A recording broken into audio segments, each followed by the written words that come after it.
joined here today by Alvin Chiang, who is CMO of Renren. Alvin, what does CMO stand for? Yeah, actually my title is a bit confusing because normal people would take it like, Chief Marketing Officer. It is, it appears on my business card, but the M not just stand for marketing, but more about, monetization for Renren to generate brand advertising revenue. Great, so it's really philanthropic, isn't it? You're just trying to earn enough to keep the platform alive for your huge 110 million users, is that right? Yeah. And can you talk to me a little bit about your users? Because Renren is often compared with Facebook, right? But the profile of your users is really very different. You kind of stop at when? University, or what are the kind of age blocks of your users? Yeah, got it. So let me elaborate on our overall user profile. Actually, our accumulated registered users is 280 million, where the number you mentioned, 110 million, is actually monthly active users. Right. So that's true that our user profile tends to be younger. So the age below 24 actually accounts for over 50%. Our strongest user segment is actually aged between 19 to 24. Yeah. Right. So it's mainly those university students. And the reason why our user profile stay on this picture is that first we started out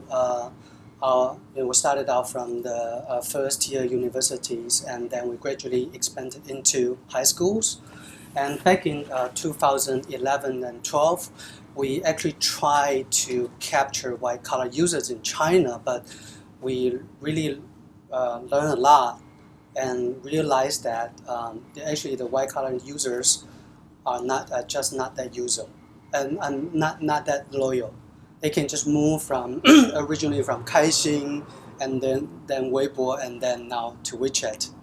So after realizing this lesson, we started to really focus on the youth, the young consumers starting last year, and we starting to kind of have better results out of that, and that's how we stay competitive and staying alive in the very fierce competition in China.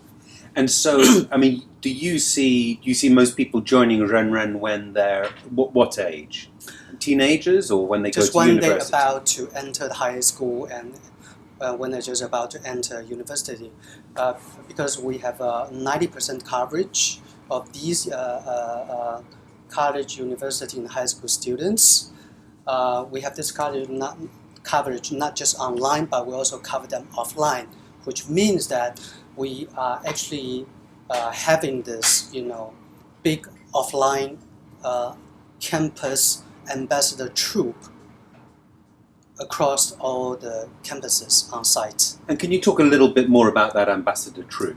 Yeah. So these are real ambassadors who go around and recruit people? Yeah.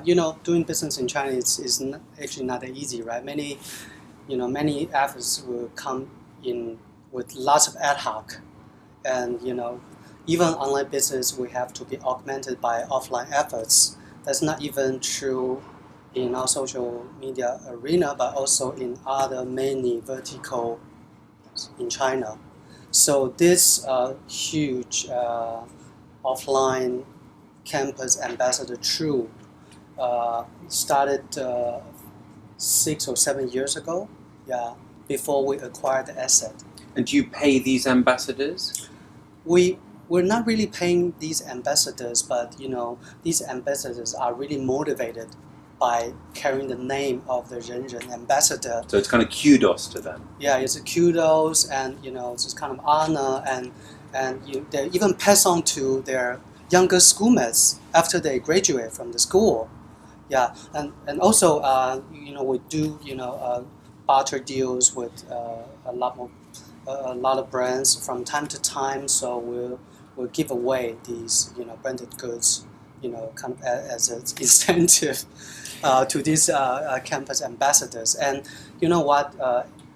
Every anniversary, all the key ambassadors from all the region, even from overseas, will come to Beijing to have this huge gathering. But I love that because for me it totally reflects reality about human relationship and friendships, which is it's nice to be connected digitally, but actually it's all about, it's about that blend of digital connection with kind of real physical, friendship as well. I thought, one of your key slides that you put up was the comparison of the three pillars of the social network. So there was Weibo, that I think in my head I sort of summarized as content. You had Weixin that you kind of summarized, or one-on-one messaging tool, one-on-one messaging effective. Service. And then in the middle you had Renren, where you talked about engagement, like this was a true engagement platform. But you also talked about it being a kind of a value exchange or the value proposition.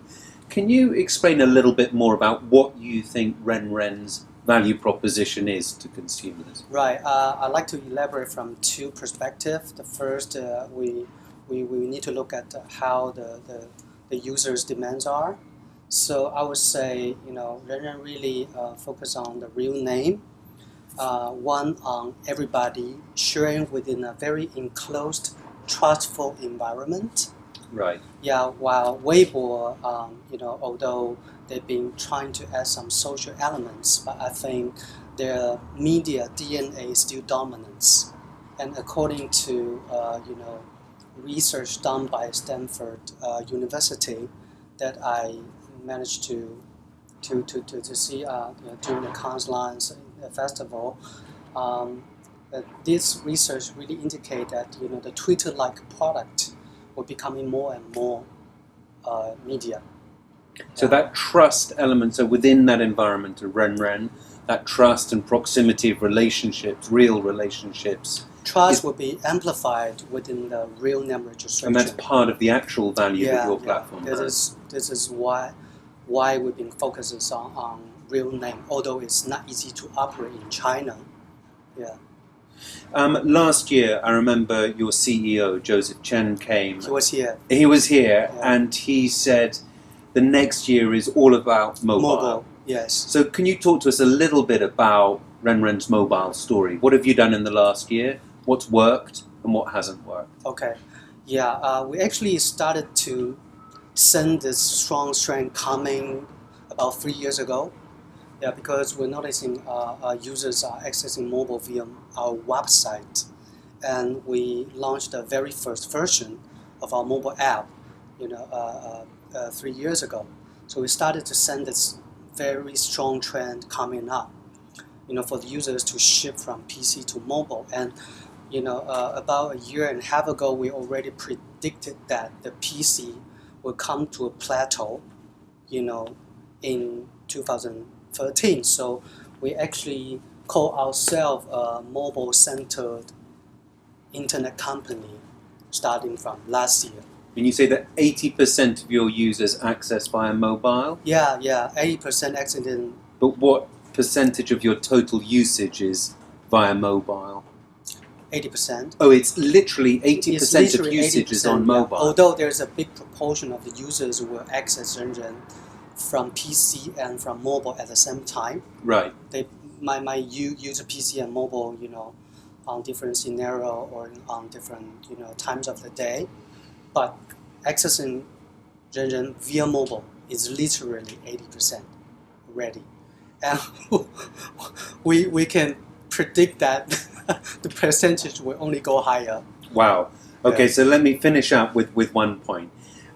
What seemed to get the most reaction from the audience today was your comment that Chinese users are more tolerant of ads. Yeah. I think in my mind, I translated that as they're more tolerant of bad user experiences. I mean, I wasn't too sure, but there's also something intrinsic about, I think, the relevancy of the content that your advertisers like Nike or Dell put on your platform. I was just interested about that really clarification. Reminded me that I missed one point on stage, which is that, although we realize that the Chinese internet users are much more tolerant compared to the Western ones. But in terms of app positions on Renren, if compared to Facebook, we're like about 1/3. Right.